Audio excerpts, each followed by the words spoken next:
আমার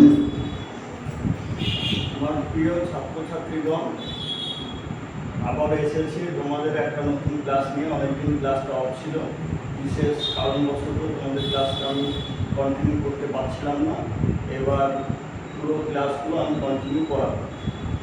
আজকে তোমাদের যে ক্লাসটা করাবো সেটা হচ্ছে ক্লাস 7 এবং 8-এ যারা পড়ো তারা ভৌত বিজ্ঞানে রাসায়নিক বিক্রিয়া অধ্যায়টা পাবে। এবং সেই রাসায়নিক বিক্রিয়া কি, রাসায়নিক বিক্রিয়ার প্রভাবক, মানে রাসায়নিক বিক্রিয়া শুরু করতে গেলে বা অর্থাৎ কোনো একটা বিক্রিয়া শুরু করতে গেলে যে সমস্ত শর্তগুলি প্রয়োজন হয় সেই শর্তগুলিকে রাসায়নিক বিক্রিয়ার প্রভাবক বলে। এখানে আমরা সেই অধ্যায়টা আমরা আজকে পড়াবো।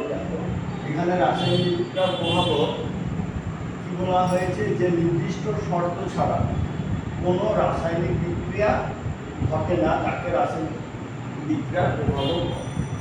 শর্তগুলো কি কি? তোমাদের তো তাপ একটা শর্ত আছে রাসায়নিক বিক্রিয়া, তোমাদের ক্লাস 8-এর বইয়ে 90 পেজে দেখবে। এগুলো তোমাদের ক্লাস 8-এর বইয়ে, যেটা হচ্ছে 8 নম্বর করে দিচ্ছি আমি, 8-এর বইয়ে 85 পেজে আছে। দেখবে 85 পেজে তোমাদের শর্তগুলো সবগুলো আছে, প্রভাবকগুলো: তাপ, আলোক, চাপ, দ্রাবক, অনুঘটক, তড়িৎ আর উৎসেচক। অর্থাৎ কোনো একটা রাসায়নিক বিক্রিয়া ঘটতে গেলে এইগুলোর মধ্যে কোনো একটা প্রয়োজন হয়।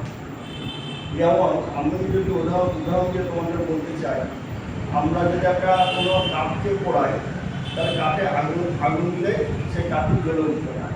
সেই আগুন দেওয়ার পরে নির্দিষ্ট একটা তাপমাত্রা পৌঁছাতে হবে। অর্থাৎ ওই কাঠে নির্দিষ্ট একটা জ্বলনাঙ্ক আছে, সেই জ্বলনাঙ্ক যতক্ষণ না পৌঁছাবে ততক্ষণ কাঠটা জ্বলবে না। অর্থাৎ এই তাপ, অর্থাৎ এই আগুন, এটা হচ্ছে রাসায়নিক বিক্রিয়ার একটা প্রভাব। সেরকম আলো, চাপ, দ্রাবক, অনুঘটক, তড়িৎ আর উৎসেচক রাসায়নিক বিক্রিয়াকে কীভাবে শুরু করে এবং রাসায়নিক বিক্রিয়া কীভাবে নিয়ন্ত্রণ করে, এইগুলো রাসায়নিক বিক্রিয়ার উপর কীরকম প্রভাব ফেলে সেই বিষয়ে আজকে আলোচনা করি।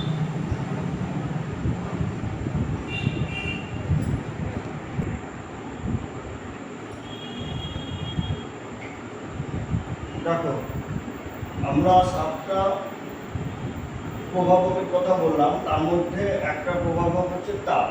অর্থাৎ একটা রাসায়নিক বিক্রিয়া ঘটানোর জন্য তাপের প্রয়োজন। যেমন নীল বর্ণের যদি আমরা কিউপ্রিক নাইট্রেট নিলাম, এটা একটা টেস্ট টিউব, এখানে নীল বর্ণের কিউপ্রিক নাইট্রেট নিলাম। ঘরের উষ্ণতায় যদি এটাকে রেখে দিই তাহলে দেখবা কোনো পরিবর্তন হবে না, এটা একই থেকে যাবে।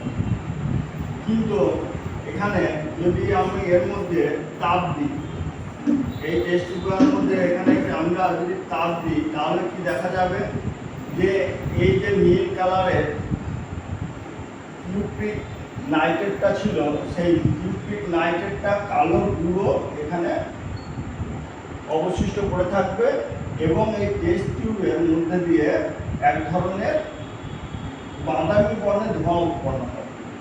অর্থাৎ এখান থেকে তাহলে কি প্রমাণিত হলো, যে একটা রাসায়নিক বিক্রিয়া, অর্থাৎ এখানে কিউপ্রিক নাইট্রেটকে যদি তাপ দিই তবে এই কিউপ্রিক নাইট্রেটটা রাসায়নিক পরিবর্তন হবে এবং কি হবে, কিউপ্রিক অক্সাইডে পরিণত হবে। এটা হচ্ছে একটা রাসায়নিক বিক্রিয়ার প্রভাব।